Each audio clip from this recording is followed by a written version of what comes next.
Hey guys, I know it's been a couple of months since I did an update video on this. A lot's been going on, especially in the summertime. I get busy with stuff, and there's also been so many complicated systems to fabricate on this, and I would have to do 25 videos, every time I wanted to show you how I did one certain thing. So I've kind of just waited to this point and until I've had time. I'm just going to get right into it, what's going on. This steering is all new. It had to be redone. It is part chain drive now. This chain used to come from that sprocket to about here to a shaft that ran all the way across here and another sprocket with the chain that ran down to the rack.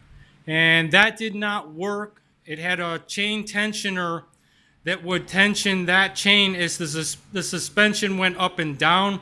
And the issue that I had with that was it would steer the car, but whenever you would turn at the wheel, instead of instantly turning at the hub, which is what you should ideally have, it would move that chain tensioner before it would start turning the wheels. So it's like driving an old vehicle that has worn out steering, sloppy steering, which for anything you're going to drive aggressively, you just can't have. It's just, nobody likes sloppy steering anyway. So this actually now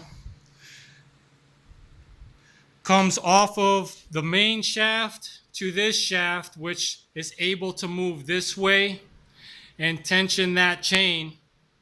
And it drops down to this custom bearing block that I made. And it's got the sprocket on one side and a spline shaft for the U-joint on this side. And then the issue became getting it from there to the rack. And the reason why it's more complicated than what it would appear is because on this setup with a straight axle front and the rack mounted to the axle and your steering coming in off of the frame and the body, as the suspension moves up and down, the distance between the rack and the upper steering, it actually changes. That shaft length goes like this constantly with the up and down of the suspension. So what I did was I made that a telescoping steering shaft. This is actually able, this double D shaft is able to slide in and out of this upper shaft.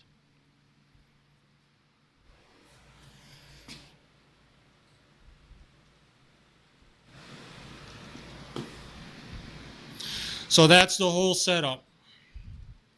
And I was really glad that I was able to make this work because it had gotten to the point where my only other option was to ditch the whole rack thing completely and get a 90-degree steering box up there and put a link style steering system in. And there is one more option that's really expensive that I won't get into. Somebody on Instagram had mentioned it to me. I might save that idea for a later build. But I really just wanted to go with this rack and make it work. And just yesterday I was able to get that in. The other big thing that I just got almost complete here, I'm going to get back on probably this week, is the drive system. Because from the start, people would always be saying, well, you're going to mount the engine in the front. How is it going to be rear-wheel drive with a chain drive? And the other thing that makes that more complicated is because there are plenty of builds out there with a front engine rear-wheel drive, but they either have no rear suspension or they have independent rear suspension where the center drive is all fixed. And this has a full floating axle. So what I wound up doing for this whole crazy situation was there's a short length of chain that runs from the engine countershaft sprocket and it drops down under the car to a custom-made jack shaft.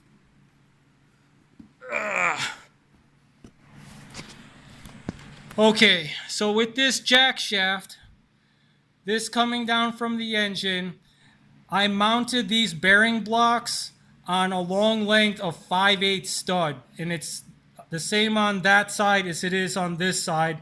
And this whole assembly is able to move down to tighten that chain.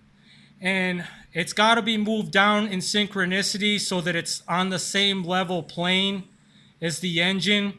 So what I usually do is get this to where it's close to the right tension, and then I get my calipers and I measure this distance here, and I make sure it's the same on that side so that I know that that's 100% straight when the chain is tightened. So this is only able to move up and down. So this chain here now runs from the jack shaft straight back to this mid jack shaft. Now, there had to be a way to tighten that chain. And what I wound up doing was I put it on slotted plates. These are also 5/8 bolts. And then it's mounted on, or I mounted these chain tensioners. So you basically tighten that drives the block back and tightens that chain. And then of course, once that's where you want it, you can just tighten this jam nut and lock down your plate bolts, and that's it.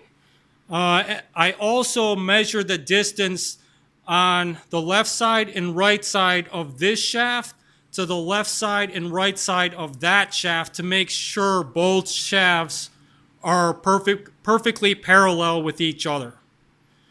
So that makes sure that that's in line. And then back here, this is where things got a little bit tricky. Because like I said, if you're thinking like cross karts or go-karts, it's either they've got no suspension or the engine is up here in the rear riding on the suspension, so they move together. Or like cross karts, they've got independent rear suspension where that you've got a fixed center section. Well, any of those options makes this really easy because you don't have a chain that has to move around. And the problem with this whole thing was the distance from the jack shaft center to the axle is a bit longer than the distance from the front suspension arm to the axle. That being said, as this rises, it's actually tightening this chain. It's requiring more chain length as it rises and less as it lowers. That's why you see this sag in here right now. This chain is actually at the length right now that it needs to be when the suspension is at full rise. So when this reaches full compression, that becomes perfect. And as it sits at static sag like this, it's loose. Or if it opened more, say the back end of the car came off the ground for whatever reason. So that being said, and the second thing is this has a clutch setup. It's not like running a torque converter on a snowmobile or a average typical go-kart. Obviously, it's got the Harley engine, so you've got a fixed transmission. And whenever you decelerate or let off the throttle, that bottom chain is going to tighten. When you accelerate, that top chain is going to tighten. So you can't simply put a spring tensioner on the bottom and solve the problem. Because what's going to happen when you get off the gas or downshift, that top chain is going to become loose when you stretch this tight, and the chain could, by all chances and accounts, would probably derail. So to fix all of that, I made the awesome discovery of micro sprint car racing a few months back whenever I was researching this stuff. And they have the same issue because they run sport bike engines on the dirt track sprint cars. And this is a double-sided tensioner. So your chain runs through here. And this would be where your top chain enters. This is where your bottom chain enters. The engine countershaft sprocket is right here. And the way this works is this arm is mounted to the frame and is able to float. So this whole thing can float up and down. So whenever this chain tightens, it can move up. When that chain tightens, it can move down. And then these spring arms, they actually mount to a higher point up here and pull up on this. And when they do, they'll pull it like this, or they pull it like this, depending on whichever chain is drawing tight and whichever chain is drawing loose. So it's simple but brilliant. And of course, this being a racing part, this one is from XXX. This is all machined aluminum. It's super light. And the only issue that I've run into so far is I'm running big old, all Harleys are 530 chain. And sprint cars, they usually switch to 520 chain, which is a hair less.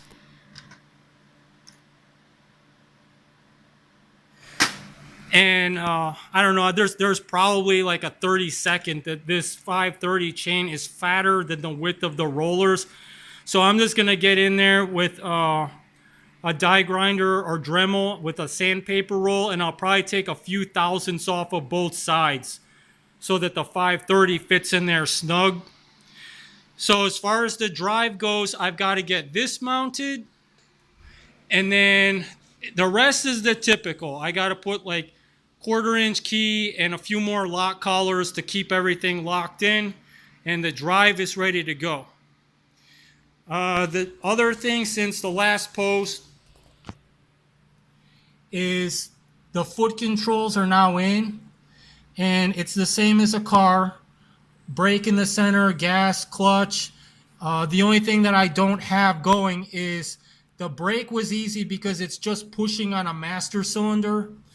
And I do not yet have the throttle hooked up or the clutch. But I've been having to wait till I get all this other stuff done, steering and everything, so I can see where I have room to route that stuff.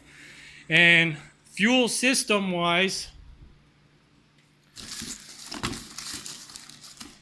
I've got this electric pump, and it's just a low pressure. I think this is like 2 psi, and the plate for it is actually right here.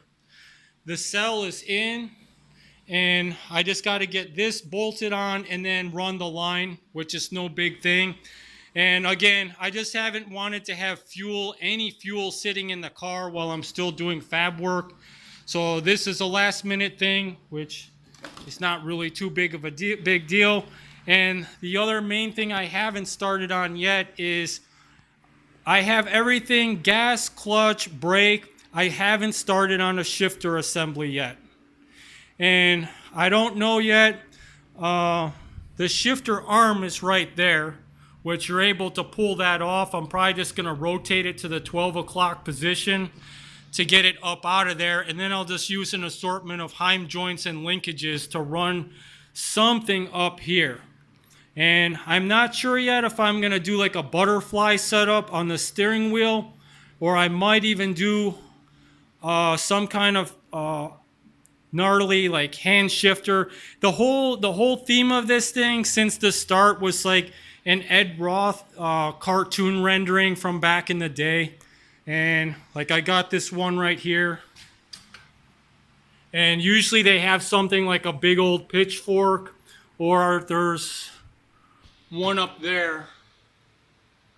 And that one you can hardly make it out, but he's got like a big beer stein shifter. And that was the whole point of this build from the start, was kind of like that, obviously the old hot rod look, but also that Ed Roth kind of cartoon animated theme from the 60s and 70s. And I wanted to keep that going. And like there's a lot of young dudes now that probably don't even know what I'm talking about with that kind of stuff. But that was more the theme of this whole build, was like just classic Americana hot rods, and then combining it with the Harley. And some people right away were like, well, you should have done a sport bike engine because it's this much more horsepower and blah, blah, blah. And it's like, that was never the point. And the other thing is, I've had plenty of time to think about it now. Bro, I do not want to crash this thing going like 100 miles an hour. It's not that it can't be made to do that, but there's no way. It's the same thing with the whole, well, is it going to be street legal? And yeah, I'm sure you could do that, but I would not want to get hit by a full-size car in this thing. It's that simple. So that's what's been going on with it. The seat, obviously, since the last time that I did a video, is in. The brakes are all in. I still have to mount the rear caliper, though. And I'm still waiting on one part for that. And I'm not under too tight of a time frame. Last week was 1 year since I started working on this. And the only thing that's come up that I kind of care about as far as time is, I live here in Texas, and in October we have the Ratrod car show at Tubbs Brewery in McKinney. And those people already reached out to me on possibly having this in the brewery for the show. So that's in October. And there's been a handful of other people that have, they say stuff like, well, why isn't it done yet? And what's taking so long? And, I don't think they fully understand how much time it takes to engineer from scratch on something like this. And, it's not like I chopped off the front of an ATV and the rear of an ATV in the middle of a go-kart and put it all together.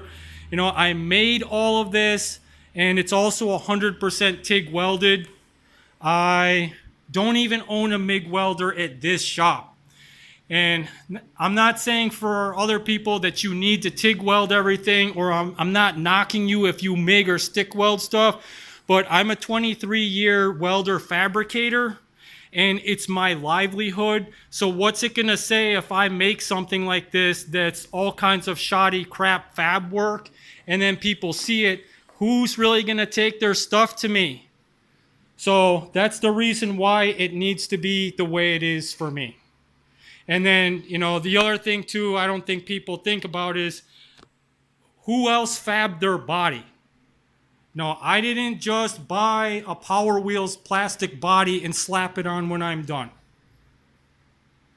This whole thing I wound up having to make and still make, and there's actually some, not on this side, but on this side, there's some rust repair that was just too bad that I'm actually going to end up having to cut that out and put new stuff in. So anyhow, that's what's going on, guys.